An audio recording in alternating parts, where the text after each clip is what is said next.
तो स्टार्ट करते हैं अगले टॉपिक के साथ, दैट इज एनकेफेलाइटिस, और आई शुड से जो कुछ उसके बारे में मिल रहा है, मेनिंगो एनकेफेलाइटिस और एनकेफेलाइटिस।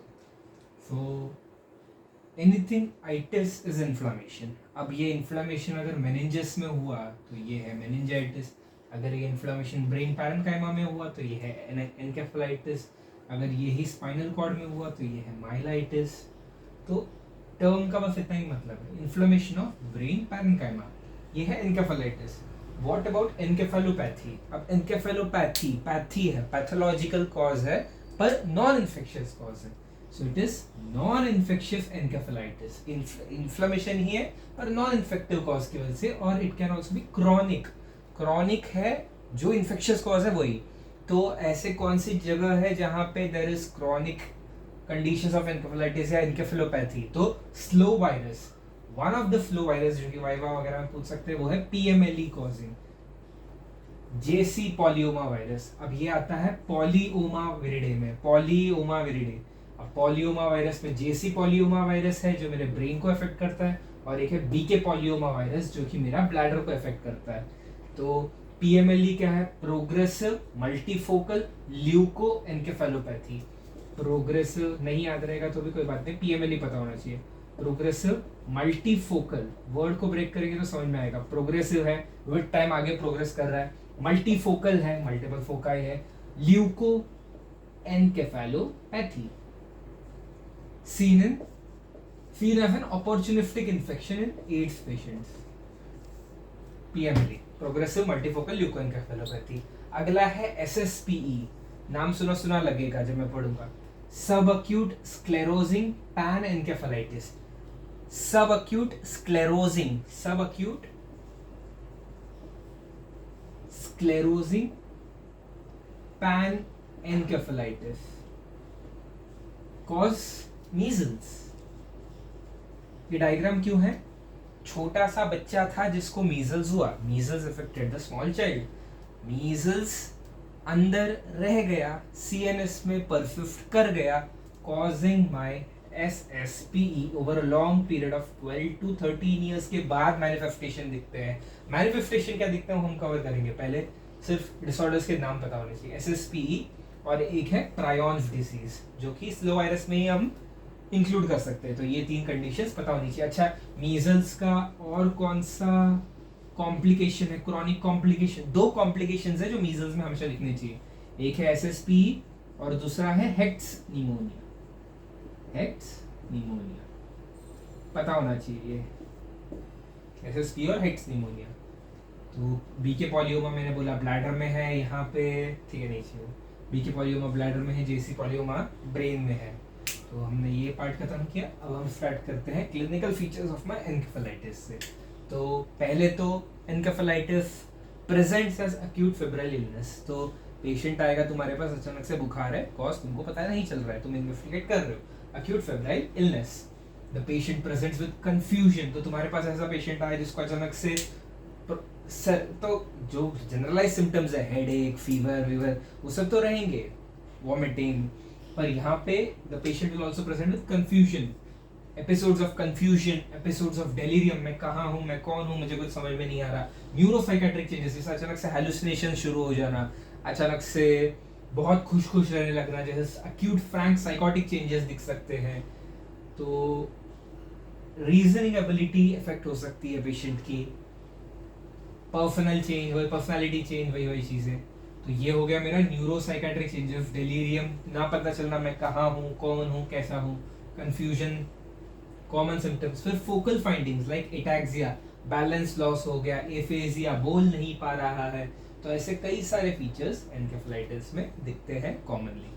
फोकल न्यूरल डेफिसिट्स में और भी हो सकते हैं, कोई क्रेनियल नर्व पैल्सी हो गई, जैसे कुछ भी हो सकता है। जो लोग कंप्रेस हो रहा है, अरे ब्रेन पैरेन्काइमा में कहीं ना कहीं अगर कंप्रेस हो रहा है, कहीं यहाँ कंप्रेस होने लगा, तो ये एरिया जो कंट्रोल कर रहा था फंक्शन, वो लॉस्ट। तो this is what encephalitis is. Brain parenchyma में कुछ डैमेज होगा तो ऑब्वियसली पूरा सीएनएस अफेक्ट होगा। रिकॉर्डिंग हो रही है ना? राइट। तो अगर मुझे पूछा गया सीएसएफ फाइंडिंग्स क्या होगा, तो CSF findings in encephalitis would be similar to meningitis. जो मेनिंजाइटिस में था कुछ ऐसा ही होगा सीएसएफ फाइंडिंग्स यहाँ पे। मतलब अगर वायरल है तो लिम्फोसाइटिक होगा, ग्लूकोज काउंट नॉर्मल होगा, प्रोटीन काउंट माइल्डली एलिवेटेड होगा, बैक्टीरियल कॉजेज बहुत कम होते हैं एनकेफेलाइटिस के, तो इसलिए हम वायरल कॉज की बात करेंगे। एक और कंडीशन आती है मेनिंगो एनकेफेलाइटिस, मतलब मेनिंजाइटिस भी है और एनकेफेलाइटिस भी है, जिसके कॉमन एजेंट्स, अब अगर इन्फ्लेमेशन मेरे यहाँ एनकेफेलाइटिस मतलब ब्रेन पैरेन्काइमा में, देयर इज अ चांस कि इन्फ्लेमेशन बढ़ के ऊपर जाए और ऊपर जाके मेनिंजेस को इन्फ्लाम करे, तो मेनिंजाइटिस भी हो जाएगा। तो meningoencephalitis is not very uncommon, it is very common. पर अगर मैं बोलने जाऊं कि दो कॉजेस, दो चीजें, प्राइमरी अमीबिक मेनिंगो एनकेफेलाइटिस और ग्रेनुलोमेटस अमीबिक मेनिंगो एनकेफेलाइटिस, ये दोनों है मेरे पैरासिटिक एनकेफेलाइटिस के कॉज। पैरासिटिक एनकेफेलाइटिस कैसे होगी पूछा गया, तो वो प्योर एनकेफेलाइटिस नहीं होता, rather it is always meningoencephalitis parasitic changes में। तो ये कॉज होता है मेरे नेग्लेरिया फाउलेरी से। Naegleria fowleri, patient will give a history of recent stagnant water में स्विमिंग, स्टैग्नेंट वाटर पूल हो सकता है, कोई गांव देहात में गया था, उधर जाके स्विमिंग किया, हो गया 3 दिन बाद ये सिम्टम्स आ रहे हैं एनकेफेलाइटिस के, डेलीरियम में, कंफ्यूजन में, अचानक से फीवर तो है ही ऑब्वियसली, तो ये सारे सिम्टम्स के साथ नेग्लेरिया फाउलेरी। अगर और ये प्राइमरी अमीबिक मेनिंगो एनकेफेलाइटिस और ग्रैनुलोमाइटिस, यहाँ पे होगा ग्रैनुलोमाइटिस चेंज। तुमने एसिड फास्ट किया, नेगेटिव आया तो ट्यूबरकुलोमा नहीं है, ट्यूबरकुलोस मेनिंजाइटिस नहीं है, एनकेफेलाइटिस नहीं है, तो तुम आगे बढ़ते हो तो तुम्हें पता चलता है इसका कॉज है एक्यांथमीबा। हिस्ट्री देंगे तुम्हें कि पेशेंट यूजेस कॉन्टैक्ट लेंस, तो there is a contaminant in the contact lens, तो उस केस में आता है मेरा कॉज एक्यांथमीबा। ये दोनों पता होना इंपॉर्टेंट है पैरासिट। आगे बढ़ते हुए to the core, viral encephalitis. तो वायरल एनकेफेलाइटिस के दो इंपॉर्टेंट कॉजेस, एक है एचएसवी एनकेफेलाइटिस और एक है जापानीज एनकेफेलाइटिस वायरस। और कॉज क्या हो सकते हैं, Nipah virus, Hendra virus, West Nile virus, इसके बारे में बस थोड़ा सा ब्रीफ कर सकते हैं, बाकी इंपॉर्टेंट ये दोनों हैं। अगर मैं बात करूं एचएसवी एनकेफेलाइटिस की, तो कॉजेटिव एजेंट कौन होगा, HSV1। HSV2 क्या कॉज करेगा, मोलारिक मेनिंजाइटिस। सीएनएस में ऑब्वियसली HSV2 क्या करेगा, तो जेनाइटल लीजन्स कॉज करेगा। 1 क्या करता था, ओरल लीजन्स कॉज करता था। पर अगर मैं सीएनएस में बात करूं कि how does this transmit to CNS, via your olfactory nerve, via your olfactory nerve, it commonly transmits to my temporal lobe। मेरे टेम्पोरल लोब में ट्रांसमिट करता है। उसके एमआरआई की इमेज में दिखा देता हूँ, ये है उसके एमआरआई की image.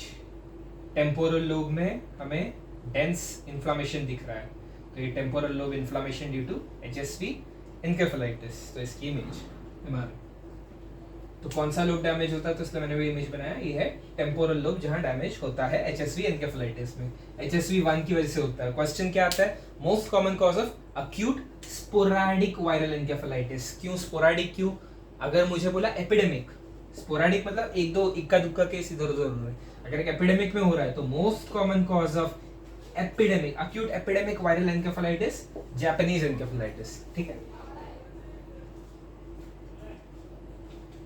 Viral DNA in CSF, इसका लैब डायग्नोसिस होगा। अगर मैं बोलने जाऊँ जैंक स्मीयर करोगे, ये दिखेगा और दिखेगा, नहीं दिखेगा। सीएसएफ में सेल्स थोड़ी दिख जाएंगे। ब्रेन बायोप्सी कौन करने के लिए ब्रेन बायोप्सी निकालेगा, तो अगर लैब डायग्नोसिस पूछा तो मैं लैब डायग्नोसिस में बोलूंगा वायरल डीएनए मिलेगा मुझे सीएसएफ में। ठीक है, और सिम्टम्स, क्लिनिकल फीचर्स तो है, ये सारे क्लिनिकल फीचर्स प्रेजेंट होंगे। ट्रीटमेंट क्या होगा, तो IV acyclovir, antiviral, as easy as it looks. बस इतना ही जानना था HSV एनकेफेलाइटिस में। HSV क्या है, तो डीएनए वायरस है, हर्पिस विरिडे फैमिली में आता है, ये सब पता रहने वाली चीज़ है ऑब्वियसली। फिर आते हैं हम जापानीज एनकेफेलाइटिस में। तो Japanese encephalitis is a flavivirus, I mean it belongs to Flaviviridae, और एक आर्बो वायरस है, मतलब इंसेक्ट आर्थ्रोपोड वेक्टर से ट्रांसमिट होगा। तो फ्लैवीविरिडे, SSRNA इसका डीएनए मटेरियल है।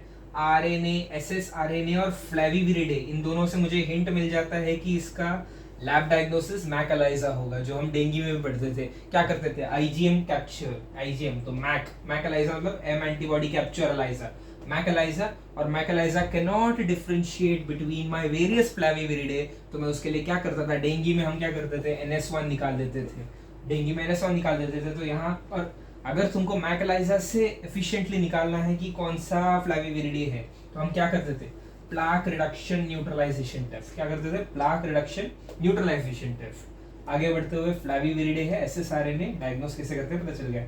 वेक्टर कौन है? तो यहाँ पे वेक्टर है मेरा क्यूलेक्स मस्कीटो। किसी को याद नहीं रहेगा, tritaeniorhynchus. Culex tritaeniorhynchus is the first most common species of मच्छर। अच्छा, वहां कौन सा होता था? एडीज होता था। तो एजिस इजिप्टिकस होता था, आर्बोपिक्टस, एडीज। तो ये सब हम याद रखते थे एडीज में, वैसे क्यूलेक्स में याद रखना पड़ रहा है। तो मोस्ट कॉमन इज ट्राइटीनियोरिंकस और second most common is Vishnoi. India में विष्णु रिलेट हो सकता है, कोरिलेट हो सकता है, इसलिए ये लिखा था मैंने। पर tritaeniorhynchus is the first most common, Culex tritaeniorhynchus and Culex vishnui second most common. इसका होस्ट कौन है? तो पिग, बर्ड, ह्यूमन।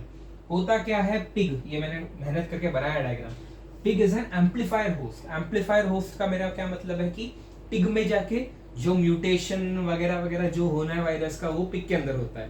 तो बर्ड से पिग, पिग से बर्ड, ये साइकिल नेचुरली नेचर में होती है। Man is the dead host. क्या मतलब? मैन से मैन ट्रांसमिशन नहीं होगा, मैन टू मैन ट्रांसमिशन नहीं होगा। मच्छर ने मुझे काटा, पिग को काटने के बाद मुझे काटा, मुझे हो जाएगा। अगर मुझे हो गया और मुझे काट के किसी और को काटेगा, नहीं होगा, अनलाइक डेंगू। ठीक है, तो मैन टू मैन ट्रांसमिशन नहीं एग्जिस्ट करता है यहाँ पे। फिर और क्या बता सकता हूँ इसमें कि जापानीज एन्केफेलाइटिस शोज आइसबर्ग फिनोमेनन, जो पोलियो में भी दिखता था कि विजिबल या प्रेजेंटेड केसेस जो है वो बहुत कम है as compare to the subclinical और inapparent cases that are present. तो सब क्लिनिकल केसेस कई सारे हैं, पर विजिबल केसेस जो है बहुत कम है। क्वेश्चन प्रेजेंट कैसे करेगा? तो question starts with Uttar Pradesh में एक बच्चा था, उस उत्तर प्रदेश के बच्चे को सिम्टम्स हुए, blah blah blah blah blah. Uttar Pradesh is the epicentre in India for my Japanese encephalitis, लिखा होगा यूपी इज ओपी। ठीक है, इंक्यूबेशन पीरियड 5 to 15 डेज का होता है। और इसमें क्या पता होना चाहिए? तो वैक्सीन के बारे में, वैक्सीन में कौन सी स्ट्रेन होगी इसकी? तो SA1414-2, SA1414-2 स्ट्रेन, SA1414-2 याद रखने के लिए आसान है। कहाँ इंक्लूडेड है ये वैक्सीन? नेशनल इम्यूनाइजेशन प्रोग्राम में इंक्लूडेड है। कहाँ के लिए? उत्तर प्रदेश और बिहार के लिए। नेशनल इम्यूनाइजेशन प्रोग्राम में क्या बोलते हैं? 9 महीने पे एक वैक्सीन दिया सबक्यूटेनियस, 6 to 24 मंथ्स पे एक वैक्सीन दिया subcutaneous, and you are done with Japanese encephalitis. That's it, इतना तो आसान था। ये हो गया, ये हो गया। और क्या? वेस्ट नाइल एक होता है, वेस्ट नाइल लैब डायग्नोसिस वही होगा, वो आरएनए वायरस है तो लैब डायग्नोसिस वही होगा। एक और है नीपा और हेंड्रा, तो उसमें fruit bats are the reservoirs. Kerala Kozhikode में एक रिसेंट एपिडेमिक हुआ था 2018 में, एपिडेमिक नहीं, हाँ एपिडेमिक हुआ था 2018 में, तो वो पता होना चाहिए। बस इतना ही इसमें।